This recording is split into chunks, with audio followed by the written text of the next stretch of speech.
कब हुआ था? सुबह 11 साढ़े 11 बजे। कितने लोग थे? एक। असॉल्ट से पहले सेक्सुअली एक्टिव थी? नहीं। इजैकुलेशन हुआ था उसका? बिना उसके कोई आदमी रुकता है क्या? फैक्ट है भाई। फिल्म निर्देशक रोहन रवि खुराना ने एक पिछड़े वर्ग की junior costume assistant Anjali Vasudev Dangle का रेप किया। Tell me all the facts. मैं यहाँ सब बता दूंगा, लेकिन कोर्ट में कुछ एक्सेप्ट नहीं करूंगा। उन्हें कैसे प्रेजेंट करना है वो मेरे पे छोड़ो।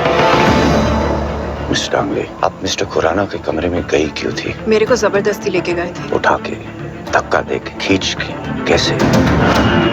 Objection, badgering the witness. Fingernail scrapings are considered conclusive evidence, जिसमें तो fingernails का सेक्शन खाली है। Objection, डिफेंस काउंसिल अंजलि दांगले की इनर थाइज की इंजरी मार्क्स की बात भूल रहे हैं। They could be marks of aggressive sex. Defence council के पास कहानियां तो बहुत सारी हैं, पर एविडेंस के नाम पर कुछ भी नहीं। इतना सब कुछ होने के बाद तुम वापस गई रोहन खुराना के घर, वो भी 2 बार अकेली। She was not expecting to be raped, Your Honors. According to Section 375 of the IPC, consent और permission दोनों जरूरी हैं। आज एक बार फिर मुंबई एकजुट हुआ है अपनी एक बेटी के लिए। अब देखना यह है कि इस देश की जुडिशरी क्या लुक अपनाती है। ये एविडेंस टेंटेड है और ऐसी टेंटेड एविडेंस किसी भी कोर्ट में अलाउ नहीं की जा सकती। सिर्फ टेक्निकल ग्राउंड्स पे ये केस जीतकर कैसा लगेगा आपको? You think justice will be done? We're not in the business of justice. We're in the business of law. आपकी यार केस तो बहुत आते होंगे ऐसे, केस तो बहुत होते होंगे ऐसे, पर ये नहीं पता आते कितने, बंदे लिखवाते कितने और सामने कितने लोग आते हैं ना यार। जैसा आज का कल्चर है, आज की सोसाइटी है ना, ऐसे केस बहुत आते होंगे। आज की अगर ध्यान से अगर आप लोग जो सोशल मीडिया फॉलो करते हो, अगर आप इंस्टा रील भी खोलोगे ना, अब हो सकता है कई लोग डिनाई करें, कई लोग सपोर्ट में हैं, पर यार आजकल फीडें भी ऐसी टाइप की हैं। अब इनडायरेक्टली कह लो, डायरेक्टली कह लो, पर है दिक्कत तो है यार। अब बंदा कंज्यूम ही अगर ये कर रहा है तो यार सोचो वो कितना ख़तरनाक बनता जा रहा है सोसाइटी के लिए, वुमेंस के लिए। थोड़ा सोचने वाला विषय तो है ही वैसे। इसी सोच की वजह से मैंने आपका चेंबर छोड़ा था। किस सोच की वजह से? You think justice will be done? We're not in the business of justice. We're in the business of law. आपकी इसी सोच की वजह से मैंने आपका चेंबर छोड़ा था। Do you think he's Don't.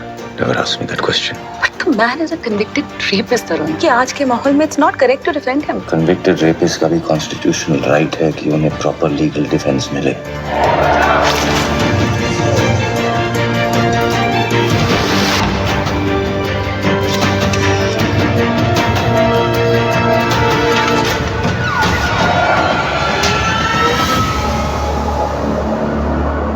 The defense will prove that this case is a classic example of a woman using as a weapon the very law that was made to protect her.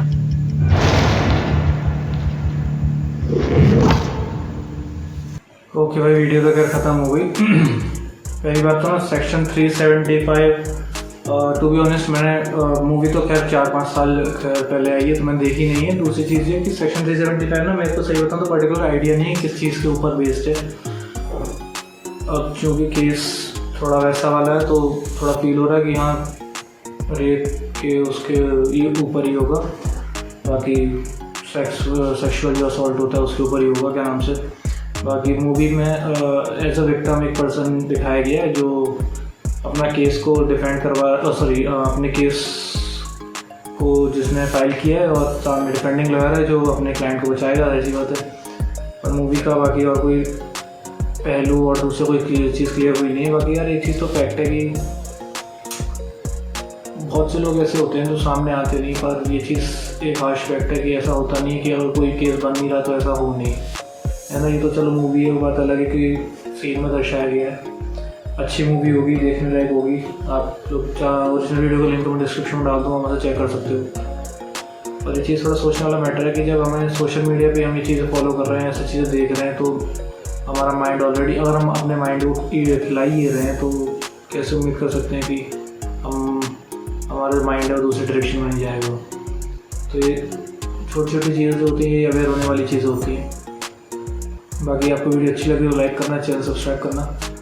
मैं आपसे मिलता हूँ next video में, तो लगे tata bye bye, take care.